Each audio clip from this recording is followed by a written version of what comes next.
लेकर हाजिर हैं हम कश्मीर एक्सप्रेस, जिसमें बात होगी जम्मू और कश्मीर की, साथ ही बात होगी यूनियन टेरिटरी लद्दाख की भी। चलिए अब खबरों को देखते हैं तफसील से। जम्मू कश्मीर के यूनियन टेरिटरी बनने के बाद दहशतगर्दों ने श्रीनगर के तारीखी लाल चौक के पास एक बार फिर से कायराना हरकत को अंजाम दिया है। एक रिपोर्ट देखिए।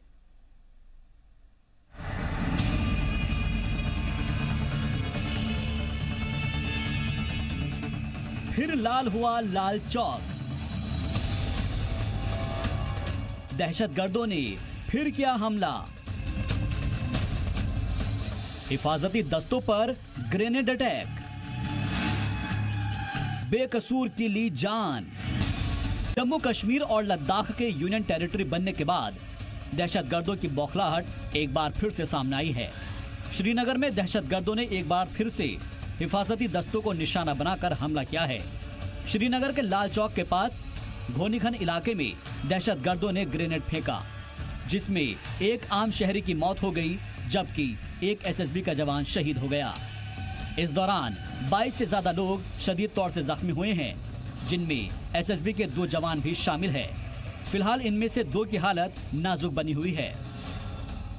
इस वक्त हम श्रीनगर के घोनीखन इलाके में हैं। ये लाल चौक से सटा इलाका है। यहाँ अभी कुछ ही समय पहले एक जोरदार ग्रेनेड विस्फोट हुआ है। यहाँ पर वो ग्रेनेड विस्फोट हुआ है और यहाँ जो खून पड़ा था उसको धो दिया गया है, लेकिन कहीं ना कहीं भीड़ भाड़ वाले इलाके में ये ग्रेनेड किया गया है, विस्फोट किया गया है। आप देख सकते हैं इस वक्त सुरक्षा बल जो है यहाँ पर पहुँचे हुए हैं। CRPF और जम्मू कश्मीर पुलिस इस घटनास्थल का जायजा ले रही है। कहीं ना कहीं भीड़ भाड़ वाले इलाके में ऐसा विस्फोट करना एक इशारा है कि फिर से एक बार मिलिटेंट्स जो है यहाँ पर खौफ और दहशत का माहौल पैदा करना चाहते हैं।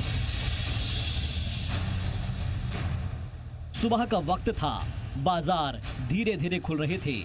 लोग रोजमर्रा की तरह मामूल पर आती जिंदगी के कामकाज निपटाने के लिए घर से निकले थे, तो कुछ लोग 2 वक्त की रोटी कमाने के लिए भी घर से निकले थे।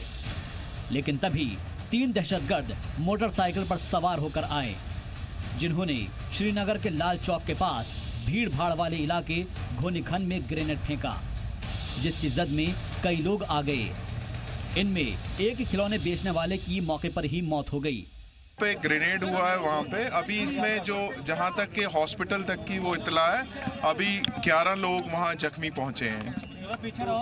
उसमें 2 थोड़े से क्रिटिकल है अभी, तो वी आर। क्या लगता है सर आपको भीड़ भाड़ देखकर, जो नॉर्मल पटरी पे लाइफ आ रही थी उसको देखकर? अभी इसको देख रहे हैं, तफ्तीश कर रहे हैं इस चीज की, तो we will let you know. यह हमला जम्मू कश्मीर को मरकज के जेर इंतजाम होने के 4 दिन बाद किया गया। हालांकि यह कोई पहला मामला नहीं है। जब से आर्टिकल 370 और 35A को खत्म किया गया है, तब से कई मर्तबा दहशतगर्द अपनी नापाक हरकतों को अंजाम दे चुके हैं। बीते 15 दिनों में दहशतगर्दों ने दूसरी मर्तबा ग्रेनेड अटैक किया है। इससे पहले 29 अक्टूबर को भी जम्मू कश्मीर के पुलवामा में CRPF की एक पेट्रोल पार्टी पर दहशतगर्दों ने हमला कर दिया था। यह हमला एक एग्जाम सेंटर के पास हुआ था। पुलवामा के द्रबगाम में वाक़े एग्जाम सेंटर के पास दहशतगर्दों ने फायरिंग की थी और आज एक मर्तबा फिर से दहशतगर्दों ने कायराना हरकत की।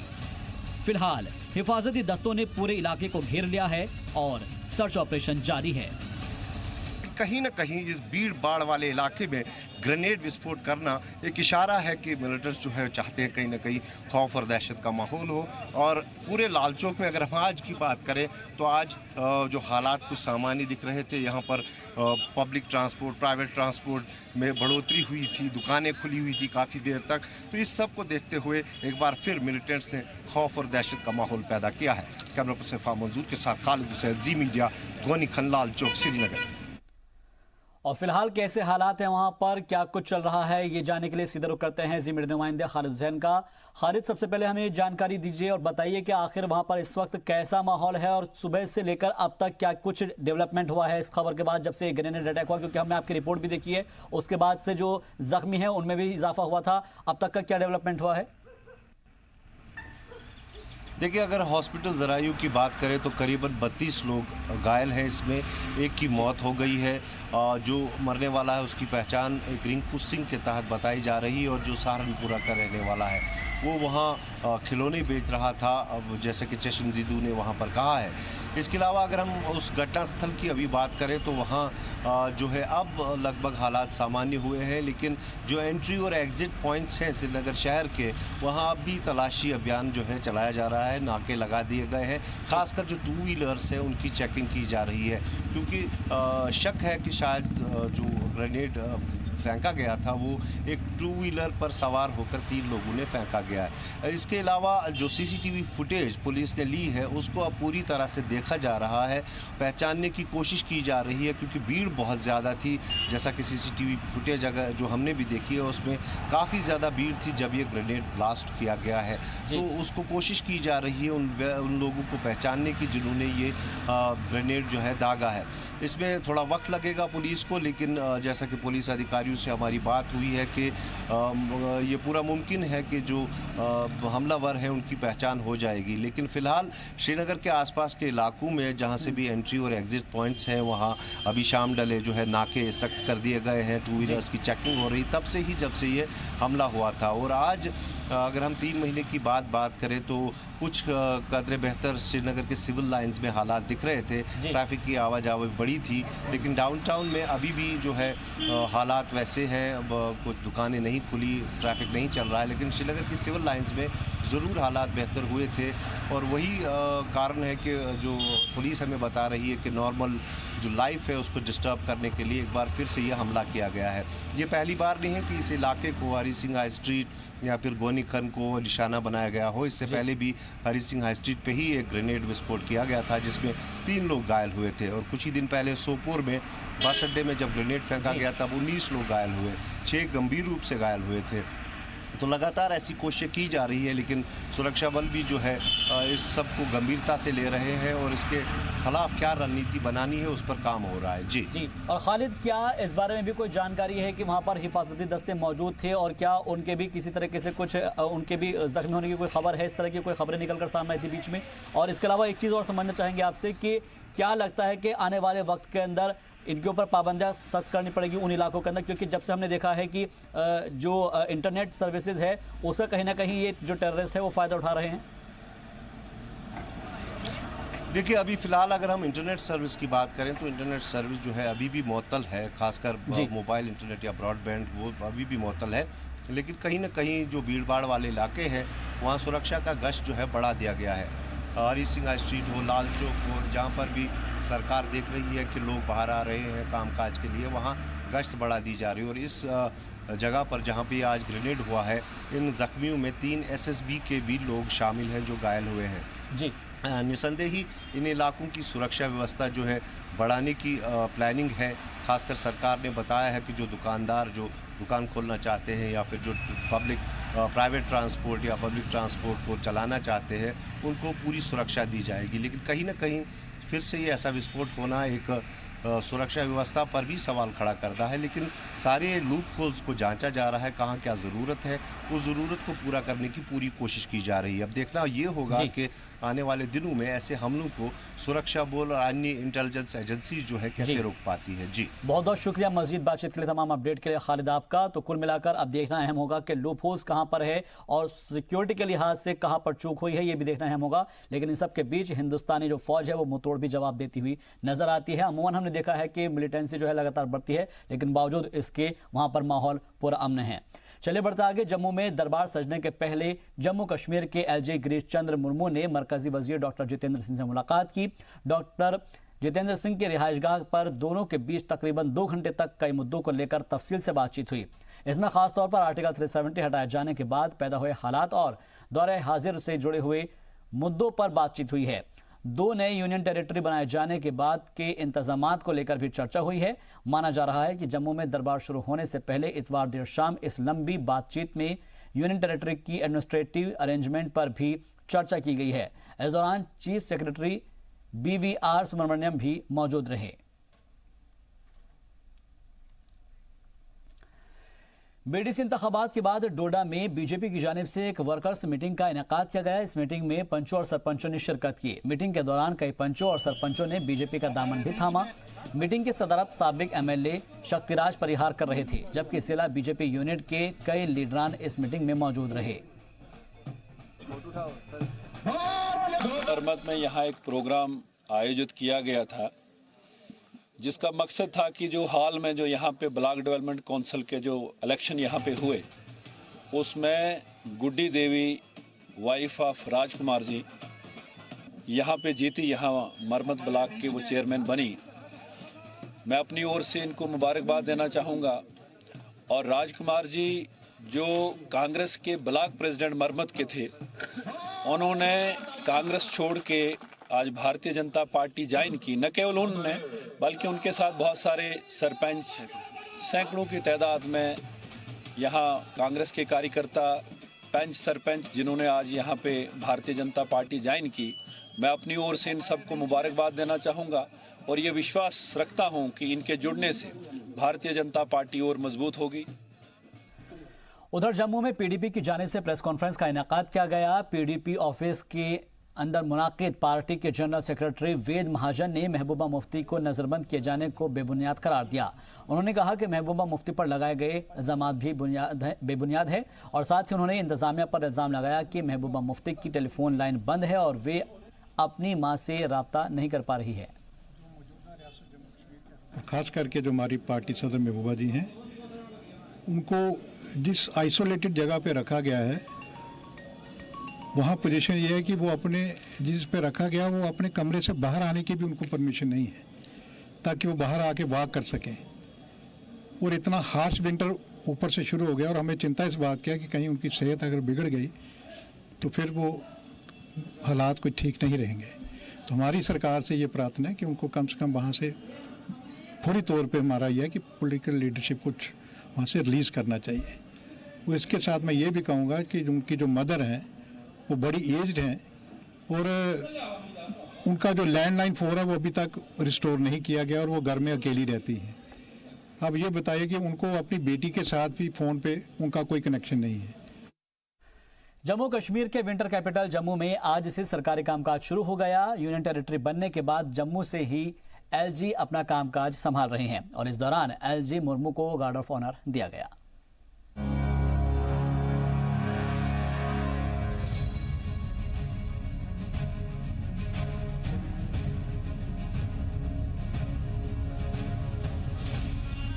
जम्मू कश्मीर के मौसम गर्मा की दारुल हुकूमत श्रीनगर में 6 महीने का मुद्दत-ए-कार पूरा करने के बाद आज जम्मू में दरबार खुला। जम्मू में नए इंतजामात के बीच सरकारी कामकाज शुरू हो गया है। आज सुबह जम्मू कश्मीर के LG Jagdish Chandra Murmu union territory Jammu Kashmir के विंटर कैपिटल के सिविल सेक्रेटरीट में जब पहले दिन पहुंचे तो माहौल काफी कुछ बदला सा था। लीडरान की गहमा गहमी की जगह उनका इस्तकबाल सेक्रेटरीट के मुलाजमीन समेत चीफ सेक्रेटरी और एडमिनिस्ट्रेटिव सेक्रेटरी और पुलिस के डीजीपी दिलबाग सिंह ने किया। एलजी को गार्ड ऑफ ऑनर दिया गया जिसकी कमान खातून पुलिस ऑफिसर कर रही थीं। गार्ड ऑफ ऑनर का जायजा करने के बाद एलजी ने अलग अलग महकमों के ओहदेदारान के साथ मीटिंग कर दरबार मूव के इंतजामात, तरक्याती कामों और सिक्योरिटी अरेंजमेंट समेत दीगर कामों का जायजा लिया। दरबार खुलने को देखते हुए सेक्रेटरीट के आसपास और दीगर मकामात पर सिक्योरिटी के सख्त इंतजाम किए गए थे। नए जम्मू कश्मीर में नई व्यवस्था के बीच आज से कामकाज शुरू हो गया है। जम्मू विंटर कैपिटल जो है वहाँ पे कामकाज आज से जम्मू के इस सेक्रेटरीट में, सिविल सेक्रेटरीट में जो है शुरू हो जाएगा। और यहाँ पे आप देख सकते हैं कि पहला दिन है आज और किस तरह से यहाँ पे सारे ऑफिसर्स, यहाँ पे एम्प्लॉइज सारे जो है पहले दिन को जो है वेलकम करने के लिए यहाँ पे खड़े हैं। आमतौर पर यहाँ पे ताम झाम जो होता था नेताओं का होता था, लेकिन आज जो है हालात यहाँ बदले हुए हैं। जम्मू कश्मीर एक नई एरा में जो है दाखिल हुआ है और आज यहाँ पे एडमिनिस्ट्रेटिव सेक्रेटरी जो हैं, कमिश्नर सेक्रेटरी सारे यहाँ पे खड़े हैं, उनके साथ साथ एम्प्लॉय यहाँ पे खड़े हैं। लेकिन आज से जो है यहाँ पे जो है नई व्यवस्था के बीच नया जम्मू कश्मीर जो है वो कामकाज करना शुरू हो जाए। दरबार मूव ऐसे तो 100 सालों से भी पुरानी रिवायत है, लेकिन इस साल खास ये है कि यूटी बनने के बाद सरकार का पहला दरबार खुला है। पहले दरबार मूव के बाद जब जम्मू या श्रीनगर में दरबार खुलता था उस वक्त वजीर आला सहाफियों से रूबरू होते रहे हैं जिसमें सरकार की पॉलिसी समेत दीगर मुद्दों पर जवाब देते थे। अब यूनियन टेरिटरी जम्मू कश्मीर में दरबार खुलने पर प्रेस कॉन्फ्रेंस जैसा कोई प्रोग्राम नहीं हुआ। लेजिस्लेटर कम्प्लेक्स जो है वो जो है आज सुनसान पड़ा है। वहाँ पे भी आज ही के दिन जब पहले यहाँ पे दरबार मूव हुआ करता था, क्योंकि ये जो move of shifting of Capitals हैं इनको दरबार मूव के नाम से जो है पुकारा जाता था।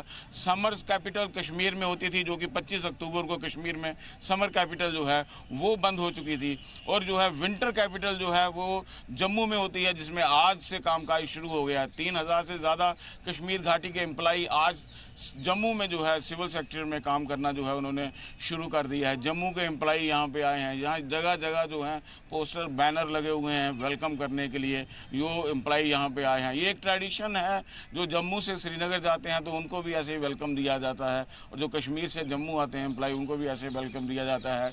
व्यवस्थाएँ बदल गई हैं, लेकिन परंपरा जो थी दरबार मूव की अभी तक कायम है। नए जम्मू कश्मीर की नए इंतजामात में सिविल सेक्रेटरीट में 2 परचम की जगह अब सिर्फ तिरंगा ही लहरा रहा था। एलजी जगदीश चंद्र मुर्मू की गाड़ी पर तिरंगे के साथ अशोक की लाट भी थी। जम्मू कश्मीर राज्य के पुनर्गठन के बाद आज जम्मू में विंटर कैपिटल में कामकाज शुरू हो गया है। नई व्यवस्था है, और उसमें सबसे बड़ी नई व्यवस्था का प्रतीक जो है एक निशान, एक संविधान, ये सिविल सेक्रेटरीट है। यहाँ पे आप देख सकते हैं इस सिविल सेक्रेटरीट की टॉप पे यहाँ कभी 2 जो है फ्लैग हुआ करते थे, वहाँ पे आज एक ही फ्लैग है, ट्राई कलर है। यहाँ पे स्टेट का फ्लैग जो है वो ख़त्म है। अब जो है पूरे राज्य में जो है सरकारी दफ्तरों में एक ही फ्लैग जो है ट्राई कलर जो है वही यहाँ पे जो है लहराया जाता है, फहराया जाता है। और इसके अलावा यहाँ पे व्यवस्था में जो बदलाव हुआ है उसमें जम्मू कश्मीर के जो यूनियन टेरिटरी के जो यूनियन कमिश्नर सेक्रेटरी हैं वो यहाँ पे काम करेंगे। लद्दाख वाले जो हैं लद्दाख में वो अपने उसमें काम करेंगे। 2 यूटीज़ में जो ये स्टेट का जो है रीऑर्गेनाइजेशन जो हुआ है उसमें कामकाज जो है आज से शुरू हो गया। यूटी जम्मू कश्मीर में आम लोगों के लिए खास इंतजाम किए गए हैं। आम आवाम के लिए दोपहर 1 बजे से शाम 4:30 बजे तक सरकार के दरवाजे खुले रहेंगे। लोग विजिटर पास बनवाकर जरूरी महकमों के ऑफिसर्स तक अपनी फरियाद पहुंचा सकेंगे। जम्मू कश्मीर असेंबली का लेजिस्लेटर कम्प्लेक्स आमतौर पर नेताओं की हलचल से भरा रहता था। अब चूँकि राज्य में 370 लगने के बाद जो है ये कम्प्लेक्स जो है यहाँ पे जो है लेजिस्लेटर के बैठने का कोई ऐसा सिस्टम नहीं है। यहाँ पे असेंबली डिसॉल्व हो चुकी है। यहाँ पे हर चीज़ जो है अब नई व्यवस्था के तहत जो है यहाँ पे कामकाज करेगी। जल्दी ही यहाँ पे जो है डिलिमिटेशन कमीशन जो है उसकी यहाँ पे जो है स्थापना हो जाएगी, और डिलिमिटेशन कमीशन के बनने के बाद जो है इस लेजिस्लेटर कम्प्लेक्स का जो है हर चीज़ जो है बदल जाएगी। यहाँ पे लोगों की ये जो बैठने वाले लेजिस्लेटर्स हैं उनकी जो है पावर्स यहाँ पे नई डिफाइन की जाएंगी। लेजिस्लेटर कम्प्लेक्स के जो कितने लेजिस्लेटर हुए उनकी संख्या जो है उसमें जो है बढ़ावा होगा। और इसके साथ साथ इसी लेजिस्लेटर कम्प्लेक्स का वो हिस्सा यहाँ पे कभी जो है यहाँ विधान परिषद हुआ करती थी, लेजिस्लेटिव काउंसिल हुआ करती थी, उसको टोटली जो है उसको समाप्त कर दिया गया है। उसको टोटली जो है जो नए कानून जो बने हैं यहाँ पे जो नए कानून लागू हुए हैं उनको जो है एबॉलिश यहाँ पे कर दिया गया है। और उसके बाद जो है उनके एम्प्लॉयज़ जो हैं उनको अलग से वहाँ पे रखा गया है। अब जो है ये टोटल जो कम्प्लेक्स है डिलिमिटेशन कमीशन जब बनेगा, फिर इलेक्शन होंगी, फिर चुनाव होगा, फिर यहाँ पे जो है नेताओं की जो है रौनक वापस लौटेगी। कैमरामैन मानिक के साथ राजू केरनी, जी मीडिया, जम्मू। शोपियां में बाहरी ट्रक के ड्राइवर्स पर सामान लाने और ले जाने पर कुछ दिनों के लिए रोक लगा दी गई है। इंतजामिया ने यह कदम उनकी सिक्योरिटी के मद्देनजर उठाया है। वाज़ेह हो कि लोकल कश्मीरी ट्रकों पर किसी तरह की कोई पाबंदी नहीं लगाई गई है। लोकल ड्राइवरों की सेफ्टी को लेके आज सरकार ने एक बड़ा फैसला ले लिया है, और इस फैसले में ये साफ कर दिया गया है कि किसी भी नॉन लोकल ड्राइवर को जिला शोपियान में आने की इजाजत नहीं दी जाएगी, और जितना भी माल लोड करना होगा वो नेशनल हाईवे पे कुछ सिलेक्टेड पॉइंट्स पे ही किया जाएगा। पुंछ के 3 स्कूलों के तकरीबन 35 स्टूडेंट्स को मगरबी बंगाल के दारुल हुकूमत कोलकाता के टूर पर भेजा गया। वे कोलकाता में मुनाकिद कराए जाने वाले कौमी सतह के साइंस एग्जीबिशन में हिस्सा लेंगे। ये पहला मौका है जब पुंछ से इतनी तादाद में स्टूडेंट्स को किसी एग्जीबिशन में हिस्सा लेने के लिए भेजा जा रहा है। कोलकाता के लिए रवाना हो रहे बच्चे काफी खुश नजर आ रहे हैं। मैं सीमावर्ती पुंछ ज़िले का रहने वाला हूँ। यहाँ पे हर दिन रोज़ गोलाबारी के कारण काफ़ी लोग ज़ख्मी होते हैं। मैं श्री नरेंद्र मोदी जी का बहुत बहुत धन्यवाद करता हूँ, जिन्होंने हमें एक टूर का एक मौका दिया है, जो कि कोलकाता साइंस फेस्टिवल है। इससे हमें बहुत बहुत नई चीज़ें सीखने को मिलेंगी। काफ़ी बच्चे इससे अपने करियर के बारे में भी जानेंगे। तो मैं श्री नरेंद्र मोदी जी और गवर्नमेंट का बहुत बहुत धन्यवाद। और ये दिखाता है कि हमारे दूर दराज के एरिया में किस टाइप से टैलेंट यहाँ पर छुपा हुआ है, और आपने जो है इसी टाइप के टूर्नामेंट के थ्रू ये टैलेंट बाहर आता है, और आपने कोशिश करनी है कि जिस तरीके से आप यहाँ पर आए, इससे आपने जो अगली जनरेशन है उसको भी तैयार करना है, चाहे वो क्रिकेट के लिहाज से हो या फिर किसी और स्पोर्ट्स में, जो भी वो पसंद करते हो। लेकिन एक जो हमारा पुंछ का एक कल्चर है स्पोर्ट्स का, उसको बनाए रखना है। और मैं उम्मीद करता हूं कि आने वाले दिनों में हमारा जो स्पोर्ट्स का कल्चर है वो और ज़्यादा स्ट्रेंथन होगा, चाहे वो कोई भी गेम हो, चाहे वो क्रिकेट हो, चाहे और कोई गेम हो। टूर्नामेंट जो इस देहाती इलाके में ऑर्गेनाइज किया, उसका एक अपना एक इम्पोर्टेंस है, क्योंकि जो गवर्नमेंट ऑफ इंडिया का भी एक कॉन्सेप्ट है कि जो टैलेंट है वो देहात से उभर कर आए, ताकि उसको नर्चर करके उसको तराश करके ऊपर स्टेट लेवल या नेशनल लेवल पे लेके चला जा सकता है। चलिए बढ़ते आगे। गांधरबल में ट्रैफिक पुलिस की जानिब से लोगों को new motor vehicle amendment act 2019 के तई बेदार किया जा रहा है। बेदारी के साथ साथ ट्रैफिक कानून तोड़ने वालों का चालान भी किया जा रहा है। गांधरबल के साथ साथ बांदीपोरा जिले में भी ट्रैफिक पुलिस की जानिब से बेदारी फैलाई जा रही है, ताकि लोग ट्रैफिक कानून पर अमल करें। जो ये प्लान चल रहे हमारे, जो अभी एक हफ्ते से पहले स्टार्ट हो गए, सो इस दिन हम उसमें चालान भी करते हैं और अवेयरनेस भी साथ साथ करते हैं। सो अभी ये सारे डिस्ट्रिक्ट में स्टार्ट हो गए, हमारे गांधरबल में भी होगा और मेरे बांदीपोरा में भी होगा। तो दोनों डिस्ट्रिक्ट में एक साथ स्टार्ट हो गया। तो हमारा जो सबसे मेन जो अवेयरनेस प्रोग्राम वो सोनमर्ग में हुआ था, और इस वक्त गांधरबल में जो भाई हम अवेयरनेस भी कर रहे हैं और चालानिंग भी कर रहे हैं। All Jammu Kashmir SRTC voluntaries retired employees association ने रैली निकाली, और इस दौरान उन्होंने जम्मू एग्जीबिशन ग्राउंड में सेक्रेटरीट जाने की कोशिश की, लेकिन पुलिस ने उन्हें जेल चौक पर ही रोक दिया। इस दौरान मुजाहिरीन और पुलिस के बीच धक्का मुक्की भी हो गई। मुजाहिरीन के मुताबिक वे आर्टिकल 370 के हटाए जाने या यूटी बनाए जाने से नाराज नहीं हैं, बल्कि वे अपने मुतालबात को लेकर एहतजाज कर रही हैं, जिनमें कोला अरियर नाफिज करना, कॉरपोरेशन बेनिफिट्स देना और रिटायर्ड मुलाजमीन को दिल्ली कॉरपोरेशन के रिटायर्ड मुलाजमीन के तर्ज पर फ़ायदा देना खासतौर पर शामिल है। उन्होंने बताया कि जब तक उनके मुतालबात पूरे नहीं होंगे तब तक लड़ाई जारी रहेगी। आज हम एक पीसफुल रैली निकालने जा रहे थे, ताकि अपनी आवाज़ सेक्रेटरी तक पहुँचाने के लिए, लेकिन बड़े दुख की बात है कि सरकार ने अपनी ताकत का इस्तेमाल कर हमारी रैली को बैरियल से आगे नहीं जाने दिया। हम ना कोई यूटी के खिलाफ थे, ना दफा 370 के खिलाफ थे। हम अपनी जो पेंटी डिमांड है उसको लेके जा रहे थे, उसको अपनी आवाज़ बजाने, लेकिन उन्होंने हमें आगे नहीं जाने दिया। हमारी सरकार से ये मांग है, हमारे जो पेंटी लाइबिलिटी है, जिसमें cost of living allowance COLA effect from 1999 and 6 pay commission arrear effect from 1 January 2006 and corporation benefit, हम सेंट्रल गवर्नमेंट से ये मांग करते हैं, जिस तरह अब यूटी बन चुकी है, यूटी कानून के मुताबिक जिस तरह दिल्ली ट्रांसपोर्ट कॉर्पोरेशन को रिटायर एम्प्लॉइज को बेनिफिट मिलता है, वो हमें भी दिया जाए। अगर भाई ऐसा नहीं होता तो हमारा ये जो धरना प्रदर्शन है जारी रहेगा। रामबन में ईद मिलादुन नबी के इंतजामात को लेकर डीसी नाजिम जई खान ने जिले के ऑफिसर्स के साथ मीटिंग की, और इस मीटिंग में जिले भर के बड़ी मस्जिदों के इमाम ने भी शिरकत की। इस दौरान बिजली और पानी के पुख्ता इंतजामात को लेकर हिदायत दी गई, जबकि पुलिस महकमे की जानिब से सिक्योरिटी इंतजामात को लेकर यकीन दहानी भी कराई गई। आज ईद मिलादुल नबी के सिलसिले में हमने डिस्ट्रिक्ट इंतज़ामिया की तरफ से एक कमेटी जो बनी हुई है उसकी मीटिंग ऑर्गेनाइज़ की, और जितने भी अरेंजमेंट्स इस फेस्टिवल को सेलिब्रेट करने के लिए हमें रखने हैं वो उसकी हिदायत हमने सबको दे दी है। हम चाहते हैं कि खुशी खुशी लोग ये सेलिब्रेट करें अपना फेस्टिवल, और जो सिक्योरिटी रिलेटेड, ट्रैफिक रिलेटेड और food related, water related issues थे उनको हमने आज बिल्कुल डिस्कस किया और उनको फाइनलाइज।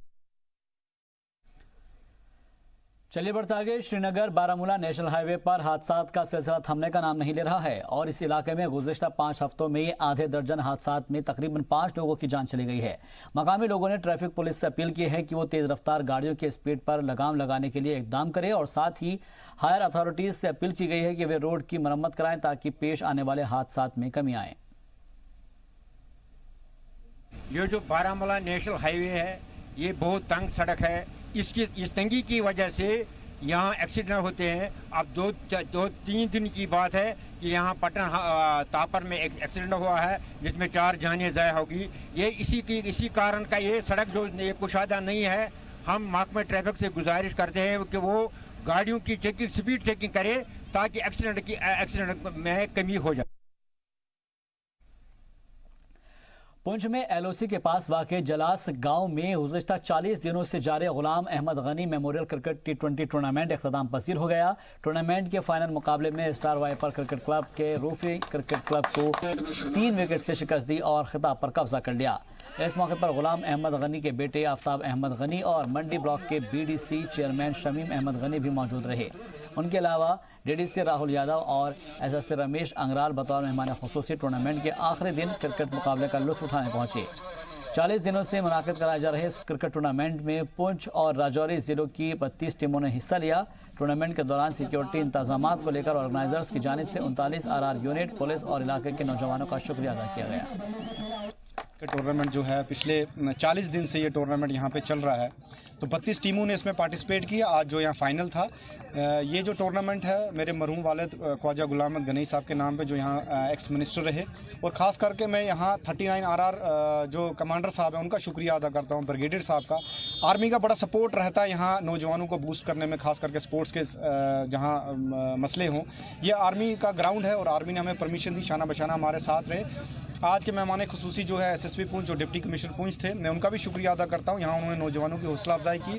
तो ये टूर्नामेंट जो है क्रिकेट का, ये दूर दराज इलाके में, खास करके ये बॉर्डर पंचायत है जलास, आपने सुना होगा खबरों में भी, यहाँ काफ़ी फायरिंग वगैरह बॉर्डर्स पे होती रहती है। तो यहाँ कराने का मकसद ये था ताकि हम जो रूरल के नौजवान हैं, गाँव के नौजवान हैं, उनको जो है स्पोर्ट्स में जो है शामिल करें। और ये दिखाता है कि हमारे दूर दराज के एरिया में किस टाइप से टैलेंट यहाँ पर छुपा हुआ है और आपने जो है इसी टाइप के टूर्नामेंट के थ्रू ये टैलेंट बाहर आता है और आपने कोशिश करनी है कि जिस तरीके से आप यहाँ पर आए, इससे आपने जो अगली जनरेशन है उसको भी तैयार करना है, चाहे वो क्रिकेट के लिहाज से हो या फिर किसी और स्पोर्ट्स में जो भी वो पसंद करते हो। लेकिन एक जो हमारा पुंछ का एक कल्चर है स्पोर्ट्स का, उसको बनाए रखना है।